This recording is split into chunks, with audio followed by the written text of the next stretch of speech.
E aí galera, aqui é a Carol, sejam muito bem-vindos ao canal da TP-Link Brasil e hoje a gente vai conversar um pouquinho sobre nomes que você gostaria de saber quando você for, por exemplo, configurar um roteador da TP-Link. São algumas informações sobre rede que talvez você já tenha visto lá naquele painel de configurações avançadas e você até agora não sabia como utilizar da forma correta. Então existem algumas coisas, algumas ferramentas dentro dos roteadores, dentro das configurações, que agora você pode começar a usar justamente porque você com esse vídeo vai aprender para que serve, como que funciona e agora roda a vinheta. Um termo muito conhecido hoje em dia é a VPN, Virtual Private Network. O que seria isso? Você de uma forma virtual, você vai simular estar em outro lugar. Além disso, você também vai conseguir algumas ferramentas exclusivas da VPN em relação à segurança. Muitas pessoas utilizam a VPN para conseguir fingir que estão em outro lugar. Para que isso serve? Existem alguns serviços de streaming que eles vão ter determinados conteúdos disponíveis apenas para alguma região específica do globo. E aí, você que está no Brasil, você finge que está lá no Japão, ou na Coreia, ou na Alemanha, na França, e você consegue assistir então esses conteúdos específicos para alguma localização geográfica. Existem algumas situações em que a pessoa não quer de forma alguma ser rastreada e ela pode utilizar inclusive várias VPNs uma dentro da outra para que fique mais difícil ainda dela ser localizada. Já o DNS, ele vai ser o Domain Name System, que basicamente vai traduzir o sistema de IP para algum outro nome que os usuários vão conseguir decorar de uma forma mais fácil. Vamos dar um exemplo. O Google, quando você vai acessar no seu navegador, você vai digitar www.google.com. Mas, caso você queira acessar o IP do Google, vai ser 8.8.8.8. Então é muito mais fácil a gente decorar um nome, o nome por exemplo, da sua faculdade, do que você ficar inventando, lembrando de vários números diferentes. Então é para isso que a gente tem o DNS. Quando você precisa que o seu DNS se mantenha o mesmo e você tem uma alteração constante de IP, você vai precisar do Dynamic DNS, ou DNS dinâmico. Essa função é interessante caso você não tenha um IP fixo e você precise, através do seu roteador, fazer um acesso externo. Então você utiliza desse DNS dinâmico para você sempre ter um endereço para passar para o seu cliente, para os seus pais, para sua família, caso você esteja compartilhando fotos, vídeos. E aí eles sempre vão ter o mesmo endereço para digitar lá no navegador. Mas o IP do seu roteador, o IP externo que você tem na sua casa, ele está variando. Caso você não queira utilizar esse sistema de DNS dinâmico, aí você precisa contratar, normalmente é um preço à parte, o IP fixo. Então, quando você não tem IP fixo, você utiliza um DNS dinâmico. Bom, para complementar o que é o DNS, que é justamente dessa forma mais fácil de dizer o que é o IP, vamos falar um pouquinho sobre o IP. O IP vai ser basicamente o endereço de cada um dos computadores e dispositivos na rede. A gente pode estar falando de uma rede interna, por exemplo, o seu modem, você tem ali dentro, conectado o seu modem vários computadores, notebooks, tablets e celulares. Dentro dessa rede local, cada um dos computadores e dispositivos vai ter um IP. Mas o IP também funciona quando a gente fala de uma rede externa. Então, todos os modems de todas as operadoras têm também um IP. E esse é o que a gente vai chamar de IP externo. Então, quando é o nosso IP interno, é a partir do modem, e quando é o IP da operadora mesmo, do modem para fora, a gente está falando do IP externo. Existem algumas situações em que você vai querer passar informações dentro da sua rede local para a internet, para você compartilhar informações com pessoas que estão em outro lugar, em outro estado, em outra cidade, em outra casa. E aí, nesse momento, é importante você fazer essa configuração do IP externo para que você consiga então fazer essa comunicação entre os dados que estão na sua rede interna com o mundo lá fora.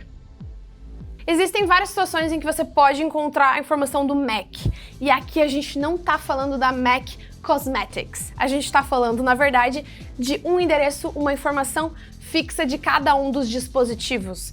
E ao contrário do IP, essa informação ela é imutável. Então, quando eu compro um notebook, ele vai ter lá a sua placa de rede. Essa placa de rede vai ter um MAC, que é específico daquela placa de rede, e você não consegue fazer essa alteração. O MAC é interessante para você aumentar a segurança da sua rede. Existem várias configurações que você pode utilizar eles, como por exemplo, fazer uma restrição específica na sua rede para que só determinados MACs tenham acesso. Então, por exemplo, você colocou lá a sua Wi-Fi e nem senha você colocou. E aí o que acontece? Você faz a configuração do seu roteador para determinados MACs conseguirem ter o acesso ao IP e ter acesso realmente ao roteador e à internet. Então você pode colocar uma rede sem senha, mas com essa restrição, e dessa forma apenas os seus dispositivos vão conseguir se conectar. Claro que você pode adicionar essa configuração e ter a senha também, mas é interessante porque você realmente bloqueia para qualquer bisbilhoteiro que possa tentar hackear a sua senha e aí ele continua sem nenhum acesso à sua internet. Outra ferramenta que também vai ajudar bastante na segurança é o Firewall. Ele vai fazer um monitoramento de pacotes que entram e saem da sua rede e todo o tráfego que for acontecer. Então, quando você tiver algum tráfego meio estranho, por exemplo, de um ransomware, algum vírus específico, ele pode alertar e fazer um bloqueio. Quando a gente tem, por exemplo, um ataque de DDoS, o Firewall vai fazer este bloqueio caso ele tenha sido configurado. Um ataque de DDoS ele só vai acontecer caso você tenha o acesso externo. Então, quando você justamente tem uma porta aberta da sua rede interna para a rede externa, é importante você aumentar ao máximo essa segurança, porque eventualmente algum hacker vai aparecer e vai querer estragar a sua brincadeira, principalmente quando for um servidor de arquivos. O DHCP é o Dynamic Host Configuration Protocol, e ele vai fazer com que, quando você conecta um novo dispositivo na sua rede, esse dispositivo receba um IP e, consequentemente, consiga acessar toda a rede interna e também, caso você esteja configurando aí um acesso à internet, também o acesso à internet. Então, todos os dispositivos hoje em dia têm essa configuração do DHCP e ele normalmente só não está ativo caso você manualmente desative. Eu aconselho você manter ele ativo e só se você realmente sabe fazer a configuração manual, você vai lá e mexe especificamente nisso. Mas no geral, essa é uma configuração para você manter ativa, que tudo vai funcionar perfeitamente. Puxando um pouquinho novamente a informação da VPN, vamos complementar também falando o que é a latência. A latência é o tempo que um pacote vai para um servidor e volta para o seu servidor. Então, por exemplo, você está lá assistindo um streaming específico, não vamos citar nomes aqui, e esse streaming está no Japão, você está querendo acessar as informações do Japão. O tempo que você vai demorar para receber a informação do Japão é maior, comparando, né, com o servidor do Brasil aqui em São Paulo, por exemplo. Por quê? Porque a distância é maior. Quanto maior for a distância, maior vai ser o tempo que esse sinal demora para ir e voltar. E é literalmente assim, física, tá? Porque a internet, por mais que a gente esteja falando aqui no mundo em que tudo acontece muito rápido, ela realmente precisa ir até aquele local físico, até aquele servidor e voltar, tá? Então, realmente, a gente não tem como impedir que a latência aconteça por conta disso. Mas a latência ela também pode ser diminuída caso você tenha uma rota otimizada. E aqui a gente vai fazer literalmente uma analogia com rota de estrada. Quando a gente pega, por exemplo, eu preciso sair do Rio Grande do Sul e chegar até Manaus. Existem várias rotas que eu posso pegar se eu colocar lá no meu Google Maps. Qual que é a rota mais otimizada? É a rota que vai demorar menos tempo. Mas pode ser que eu erre o caminho. Pode ser que eu decida, por conta própria, passar em uma cidade específica que faça com que eu mude a minha rota e aumente, então, o tempo de deslocamento total. Então, a VPN, ela também vai funcionar para diminuir a latência, mas não necessariamente porque, antes eu queria acessar o servidor do Japão e agora eu tô acessando também esse servidor do Japão e ela milagrosamente baixou essa latência. Na verdade, ela fez uma otimização de rota. Então, também é interessante, caso você seja um gamer e você está querendo jogar um jogo que tá em Singapura o servidor, tá no Japão, e você tá com uma latência de 300, você quer diminuir isso e você pode fazer isso através da VPN. E essa informação, ela vai passar de um lado para o outro e a unidade que a gente vai falar é justamente bit e byte. Então, quando eu estou fazendo o download de um jogo, fazendo, por exemplo, o download de um streaming, o buffering de um streaming, a gente está tendo, então, um recebimento de informações, um recebimento de dados. Esses dados, eles vão ter a unidade de bit ou byte. Pode ser megabit, megabyte, gigabit, gigabyte, terabit, terabyte. Mas a menor unidade de todas é o bit. Quando a gente tem o byte, é 8 vezes maior. Então, em algumas situações, por exemplo, quando você faz a assinatura da sua internet, a sua internet, ela é, quando a gente vai lá, eu gostaria, por favor, de assinar uma internet de 600 mega. Você está assinando 600 mega? Bit.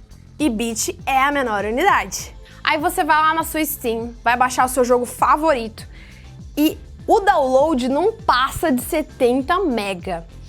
O que acontece? A Steam, ela tá te passando a informação em megabyte e você contratou a sua internet em megabit. Então você vai ter mais ou menos assim, 600 megabits, vamos dar mais ou menos 70 megabytes. Como a gente tem uma oscilação da internet que você contrata, que não é um valor fixo, pode ser 600 megabits, às vezes eles te entregam 700, você não tem um número exato. Normalmente, quando eu faço download, chega a uns 80, fica entre 50 e 80, então varia bastante. Mas a ideia toda é, você não vai chegar nos 600 mega, porque você contratou 600 megabits e você está no Windows, na tela do seu computador, vendo a informação em outra unidade de medida, que é o megabyte. E essa informação do megabit para o megabyte, ela vai funcionar tanto para bit, byte, megabit, megabyte, gigabit, gigabyte, terabit, terabyte. Então, você vai ter basicamente esse vezes 8 ou dividido por 8 para fazer essa conversão de unidades. Se você ficou com alguma dúvida de algum dos termos que a gente falou nesse vídeo, pode colocar aqui embaixo nos comentários qual é a sua pergunta. Se você gostou desse vídeo, por favor, deixa o seu like, se inscreve aqui no canal se você for novo por aqui e eu vejo você no próximo vídeo. Tchau, tchau!